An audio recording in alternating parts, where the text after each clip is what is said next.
Welcome to our deep dive into the future of SEO, specifically how it's predicted to transform by 2025. We're basing this exploration on an insightful essay by Jörg-Owe, and he paints a really fascinating picture of what's to come. Get ready to have your preconceptions challenged, because we're talking AI-powered search, the shift from clicks to conversations, and the rise of visuals in search. Yeah. What's really intriguing is that Schneepat doesn't just present these changes as isolated trends. He kind of weaves them together into this compelling narrative about how the internet itself is evolving and, how SEO needs to adapt to stay relevant. Okay, so let's start unpacking that. One of the biggest shifts Schneepat highlights is this move away from traditional SEO metrics like clicks and bounce rates. He argues that these metrics are becoming, less reliable due to rising privacy concerns and the increasing limitations on user data. Absolutely. And this is where the concept of first-party data comes into play. Schneepat suggests that businesses need to focus on collecting data directly from their audience through interactions like surveys, feedback forms, and even just, how users navigate their websites. So instead of relying on third-party cookies and tracking scripts, we need to build direct relationships with our audience and gather data that gives us real insights into their needs and preferences. Precisely. And here's where it gets really interesting. Schneepat introduces this idea of predictive analytics, which is essentially using AI to anticipate future search behavior based on current trends and user interactions. Wow. So imagine being able to create content that's already optimized for what people are likely to be searching for tomorrow. That's a game changer. Yeah, it is. And it highlights a crucial shift in how we approach SEO. It's no longer just about reacting to what people are searching for today. It's about anticipating what they'll be searching for tomorrow and creating content that proactively meets those needs. I love that. Now, Schneepat also stresses that user experience is becoming more central to SEO than ever before. And he specifically mentions the importance of core web vitals. Yeah, he's absolutely right. Core web vitals, which measure things like loading speed, interactivity, and visual stability, are becoming increasingly important ranking factors. Think about your own experiences online. Have you ever abandoned a website because it took too long to load? Or because the layout kept shifting around and made it frustrating to read? Oh, yes. All the time. Yeah. And I know I'm not alone. Exactly. Google understands this. They know that user experience directly impacts how people perceive a website and whether they're likely to engage with its content. So if we want to rank well in search results, we need to prioritize user experience. Precisely. And it's not just about meeting those, technical core web vitals metrics. It's about creating a website that's genuinely intuitive, engaging, and enjoyable to use. So we've talked about the move from clicks to conversations and the rising importance of user experience. What other significant shifts does Schneepat foresee in the future of SEO? Well, he delves into the increasing dominance of voice search, predicting it will make up, a significant portion of all searches by 2025. He emphasizes the need to optimize for natural language and conversational keywords, moving away from the stiff, keyword-stuffed content of the past. That makes sense. When I use voice search, I'm literally talking to my device. I'm asking questions in a natural conversational way. So our content needs to reflect that. Right. And think about the intent behind voice searches. They often have a local focus. People are looking for businesses or services near me. This highlights the growing importance of local SEO and the need to optimize for location-based keywords and phrases. So imagine someone saying, "Hey, Siri, find me the best coffee shop near me." We need to make sure our content is structured in a way that answers that question directly and accurately. Exactly. And this goes beyond just including location-based keywords in your content. It also involves optimizing your Google business profile, building local citations, and ensuring your website is mobile-friendly. And Schneepat also points out another fascinating shift, the increasing prominence of visual search. Platforms like Google Lens allow users to search using images, not just text. This means businesses need to think visually, optimizing images and incorporating rich visual content like videos and infographics. Oh yeah, I've actually used Google Lens myself to identify a plant in my garden. Yeah. It's amazing how seamlessly it works. It makes you realize how much we rely on visuals to understand the world around us. Exactly. And as visual search technology continues to evolve, it's only going to become more integral to how people search and discover information online. So it's not just about stuffing keywords into our text content anymore. We need to optimize images with alt text, create engaging video content, and even consider how our visual branding aligns with search intent. Absolutely. Now let's talk about something that might seem a bit daunting, but is ultimately an incredibly powerful tool: artificial intelligence, or AI. Schneppat argues that AI is transforming SEO in profound ways. I've heard a lot about AI lately, but I'm still trying to wrap my head around how it specifically impacts SEO. Well, think about the sheer volume of data involved in SEO. AI-powered tools can analyze this data far more efficiently than humans, identifying trends, patterns, and even predicting future search behavior. So AI can help us understand things like which keywords are trending, which topics are resonating with our audience, and even which types of content are performing well in different platforms. Precisely. And AI isn't just about analysis, it's also about automation. For example, AI can help with tasks like keyword research, content optimization, and even link building. That's amazing. But I have to admit, part of me worries that AI will eventually replace the need for human SEO experts. I understand that concern. But Schneppat makes an important point. Human expertise remains essential. AI is a powerful tool, but it's ultimately a tool that needs to be wielded by skilled humans who understand the nuances of search, content creation, and user behavior. That's reassuring to hear. It makes me think of AI as more of a partner or collaborator, rather than a replacement. Exactly. AI can free us up from tedious, repetitive tasks, allowing us to focus on more strategic and creative aspects of SEO. Speaking of strategy, Schneppat also emphasizes the importance of quality over quantity when it comes to content creation. He argues that Google is increasingly penalizing low quality, spammy content. He's absolutely right. The days of churning out thin, keyword-stuffed articles are over. Google's algorithms are getting smarter, and they're prioritizing content that is well-written, informative, and genuinely helpful to users. So how do we ensure our content meets these standards? Schneppat highlights the concept of EAT expertise, authoritativeness, and trustworthiness. I've heard of EAT, but can you explain how it applies to SEO? Yeah. It means creating content that demonstrates your knowledge and expertise in your field, building a reputation as a trusted source of information, and ensuring your website is credible and secure. So if I'm writing about health and wellness, for example, I need to make sure my content is accurate, evidence-based, and potentially even written by someone with credentials in the field. Exactly.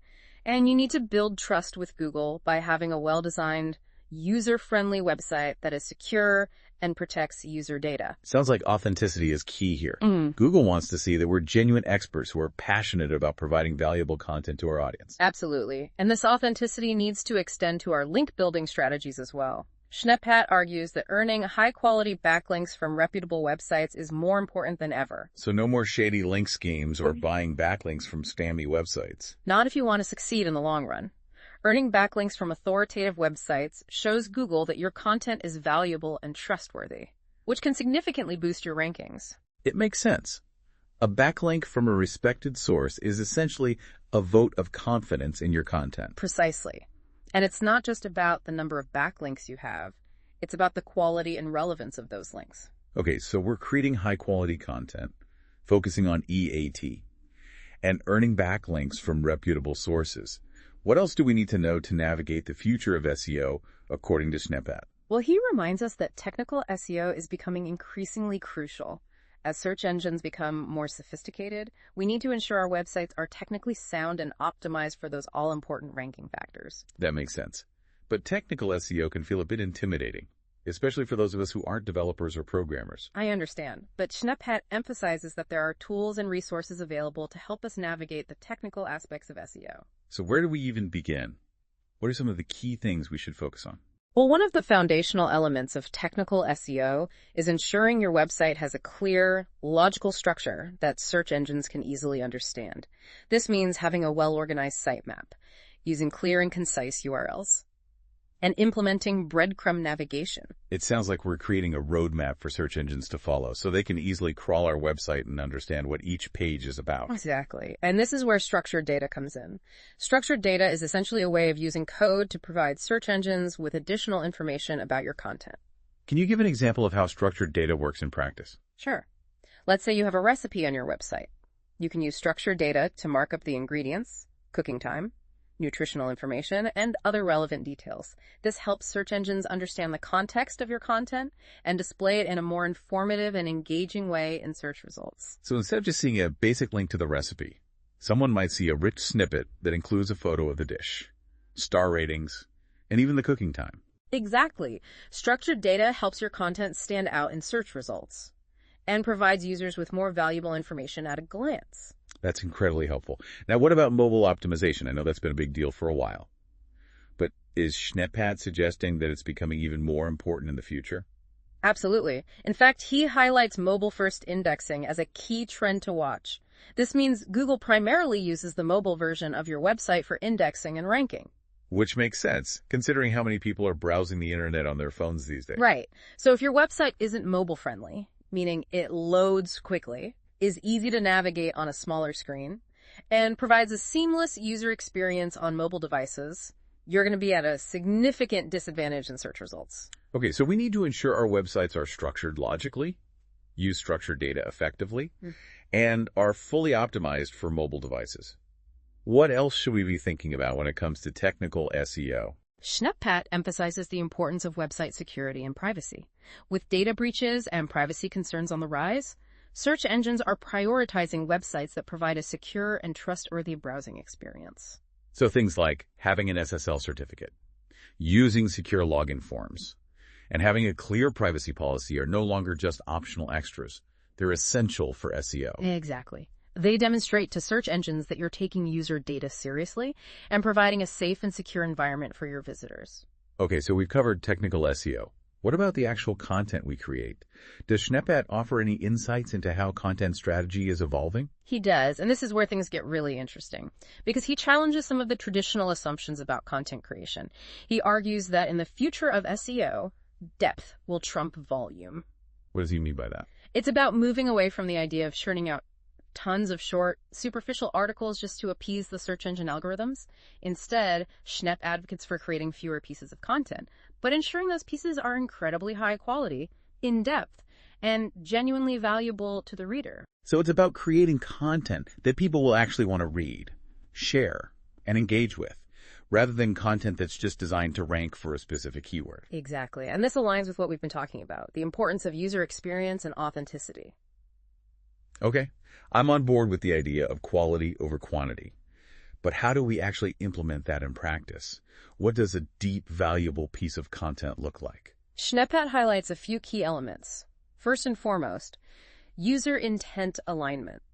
You need to deeply understand what your audience is searching for and create content that directly addresses their needs and questions. So it's not just about finding a popular keyword and writing an article about it. It's about understanding the intent behind that keyword and creating content that truly satisfies the searcher's needs. Precisely. And it's about going beyond surface-level information. Schneppat encourages us to create content that is comprehensive, well-researched, and provides unique insights or perspectives. So think ultimate guides, in-depth tutorials, case studies, or even original research that provides valuable data or insights. Exactly. And remember, it's not just about text-based content. Schneppat highlights the importance of diversifying content formats. So things like videos, infographics, interactive quizzes, or even podcasts like this one can all play a role in a well-rounded content strategy. Absolutely. It's about catering to different learning styles and preferences. This is all great advice, but it also makes me realize that creating this type of high-quality content takes time and effort. It does, and that's why Schneppat emphasizes the importance of focusing on evergreen topics. What does he mean by evergreen? Evergreen content is content that remains relevant and valuable over time. It's not tied to a specific news event or trend.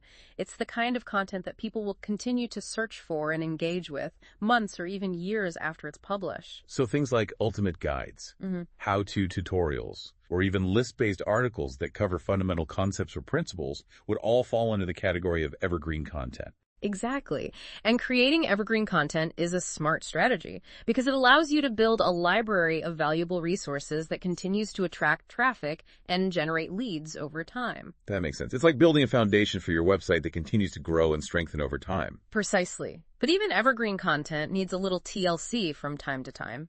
Schneppat stresses the importance of regular content audits and updates. So we're not just publishing and forgetting about it. Definitely not. You need to regularly review your content, check for broken links, update any outdated information, and even consider adding new insights or examples to keep it fresh and relevant. This shows Google that your website is active and up to date, which can boost your rankings. Exactly. And it also ensures that you're providing the best possible experience for your users. Okay, so we're creating high quality, evergreen content, aligning with user intent.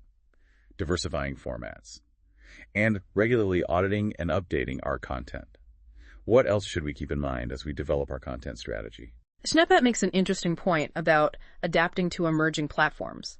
While Google is still the dominant player in search, other platforms are gaining traction, particularly those with a focus on visual and video content. We talked about platforms like TikTok and YouTube earlier. Are we saying that we need to create content specifically for these platforms as well? It depends on your target audience and where they're spending their time online. If you're creating content that's likely to be discovered on TikTok or YouTube, then yes, you need to understand how people are searching and engaging on those platforms and tailor your content accordingly. So it's not just about creating content for different platforms. It's also about understanding how people are searching within those platforms and optimizing our content to align with those specific search behaviors. Precisely. For example, voice search is becoming increasingly popular on mobile devices. So we need to ensure our content is optimized for conversational keywords and long-tail phrases. It seems like everything comes back to understanding user intent and adapting our strategies to meet those needs. Absolutely, and that's really the core message of Schneppet's essay. The future of SEO is about connecting with your audience on a deeper level, providing them with valuable content that meets their needs, and creating a seamless and enjoyable user experience. Well, that's a lot to digest, but it's been incredibly insightful. I'm already feeling inspired to revamp my content strategy. But wait, there's more. We still need to talk about how we actually measure success in this ever-evolving SEO landscape. So welcome back to our deep dive into the future of SEO. Inspired by Jörg-Owe Schneppet's insightful predictions, we've explored some of the major shifts happening in search. But there's one crucial question left. How do we actually measure success in this new landscape? Right, that's a key question, and Schneppet doesn't shy away from it. He acknowledges that traditional metrics like clicks and impressions are becoming less reliable indicators of, true success. Instead, we need to look deeper, focusing on engagement metrics, user behavior, and ultimately how our SEO efforts are driving real business outcomes. So instead of just celebrating a high number of clicks, we need to understand what happens after someone clicks. Are they actually engaging with our content? Are they finding the information they need? Are they taking actions that align with our business goals? Exactly. Schneppet encourages us to think critically about our SEO goals and choose metrics that directly reflect those goals. For example, if your primary goal is brand awareness, you might focus on metrics like social media mentions, branded search volume, or even the number of backlinks from authoritative websites. Those are all great indicators that your brand is gaining visibility and recognition within your industry. But what if your goal is to drive traffic to your website? Then you'll want to focus on metrics like organic search traffic, click-through rates from search results, and the average time spent on your website. These metrics can help you understand how effectively you're attracting visitors from search engines and whether they're finding your content engaging. And if our goal is lead generation, we'd want to track things like form submissions, downloads, or even direct sales that can be attributed to organic search traffic. Precisely. It's about connecting those SEO efforts to tangible business results. And Schneppet reminds us that even those technical metrics we discussed, like core web vitals, can be considered engagement metrics as well. Right, because if people are bouncing off your site due to slow loading times or confusing navigation, that's a clear sign that something needs to be improved, regardless of how well you're ranking in search results. Exactly. It all comes back to understanding user experience and ensuring you're meeting the needs of your audience. Now, Schneppet also makes an important point about understanding the nuances of different search engines. Yeah, we've talked about the rise of platforms like TikTok and YouTube as search engines in their own right. Are we saying that we need to track metrics specific to those platforms as well? It depends on your target audience and where they're spending their time online. If you're creating content that's likely to be discovered on TikTok or YouTube, then yes, you need to understand how people are searching and engaging on those platforms and tailor your measurement strategies accordingly. So we need to be adaptable and think beyond traditional SEO metrics, considering the broader landscape of search and how people are discovering information online. Absolutely. And Schneppet leaves us with one final piece of advice. Stay informed. The world of SEO is constantly evolving, with new trends, algorithm updates, and technologies emerging all the time. So continuous learning is key. We can't just rest on our laurels and assume that what worked yesterday will work tomorrow. Exactly. Make it a habit to stay up to date with industry blogs, SEO communities, and online courses. Great advice. Well, this deep dive into the future of SEO, based on Jörg-Owe Schneppet's essay, has been incredibly insightful. It's clear that SEO is no longer just a technical checklist. It's about understanding your audience, creating valuable content, and providing a seamless user experience. And it's about embracing the power of AI, while remembering that human expertise and creativity are still essential. I couldn't agree more. The future of SEO is exciting and full of possibilities, but it requires us to be adaptable, informed, and always willing to learn and grow. Thank you for joining us on this journey. We hope you've gained valuable insights that you could apply to your own SEO strategies. Until next time, happy optimizing.